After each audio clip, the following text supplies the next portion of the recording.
Hey gang, what's up? Welcome back here to another edition of Intuitive Angling, and really appreciate you guys checking the video out today. Today we're going to have a discussion. I'm going to give you guys my opinion on Bassmaster's decision to uphold the disqualification of Keith Poche for the Toledo Bend Bassmaster Open when he was disqualified for allegedly being in non-tournament waters. Talk a little bit about that.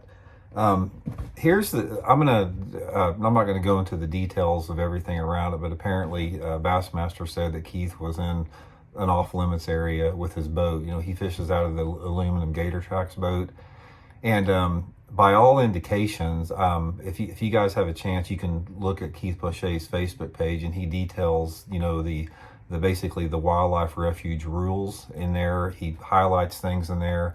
I didn't see any evidence whatsoever that he broke any rules as far as accessing this area.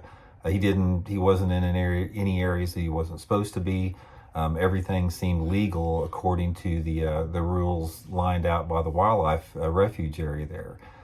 So there's the discrepancy is basically how Bassmaster interpreted it versus, you know, Keith's position on it, which he has very good points in there. If you just go to his page and follow some of the highlighted parts of the rules, and I don't see anything that he did wrong whatsoever.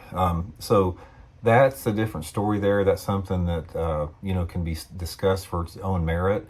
But what I want to say is that I want to address the bigger picture of the injustice here that went on. Now, I am a big fan of Keith Poche, and Keith Poche is everything that's right with this sport of bass fishing as far as his approach to it. He's old school. He fishes out an aluminum boat. I think he's got a 75 or 90 horsepower Gator Tracks boat. I don't even think he uses electronics most of the time. He's won tournaments, and he's been one of the top performing anglers in the country over the past couple of years by accessing hard to reach areas out of this aluminum boat, which I have a tremendous amount of respect for, a tremendous amount. And the bigger picture problem we have here, guys, is there are rules in place, just like how Keith got disqualified in this tournament, that are a bunch of crap. We don't need rules like that.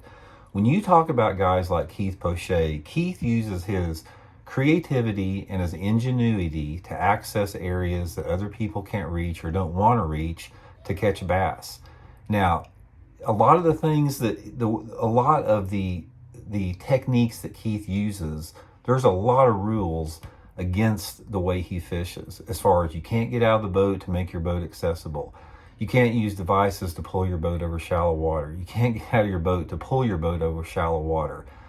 Tournaments have put rules in place, largely because of myself, because I was the one that they did a lot of rules, like me carrying gas in boats and stuff like that, you know, back 30 years ago.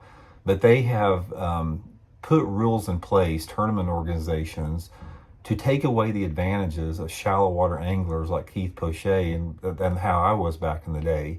Yet at the same time, they are fine with people. If you want to spend $500,000 on electronic technology for your boat to video game fish, they're perfectly fine with that. But if you get out there and you work hard and you want to get yourself muddy to access areas and you want to, you know, fish like real bass fishing is, you're going to get penalized for that. You can't do that. I mean, you can't place brush in tournaments a lot of times. You can't pull brush off of areas. You can't use chainsaws to cut your way in a lot of the times. They basically cut off the shallow water power fishermen off at the knees and given full reign or free reign to electronic technology to just go off the rails as much as they want. And I just think that is just such a disservice to what bass fishing is. So the point of the video here, guys, is, like I said, as far as Keith's disqualification in the tournament, I looked through the information. Keith actually sent me some information. I looked through all the rules. I didn't see anything that he did wrong. I don't understand how that disqualification was justified. Obviously, Bassmaster, they felt that their decision was justified there, so that can be debated as far as how that went in.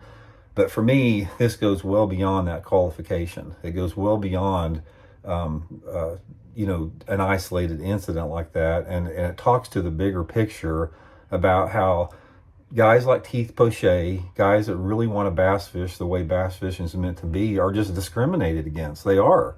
And in my opinion, here's my opinion on rules in bass fishing regarding the way Keith Poche and guys like myself used to fish. I would say to him, you can do anything you want as long as you're not breaking a state or federal rule.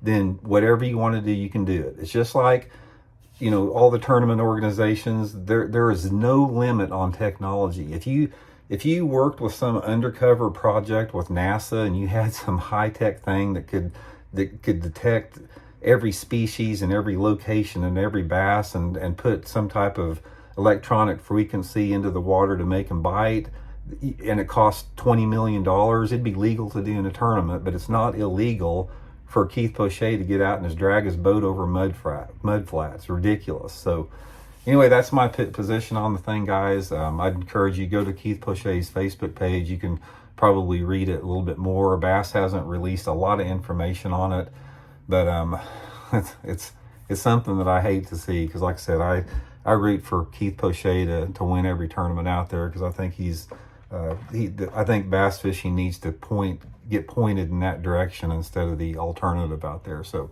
anyway, guys, thanks for tuning in. We'll talk later.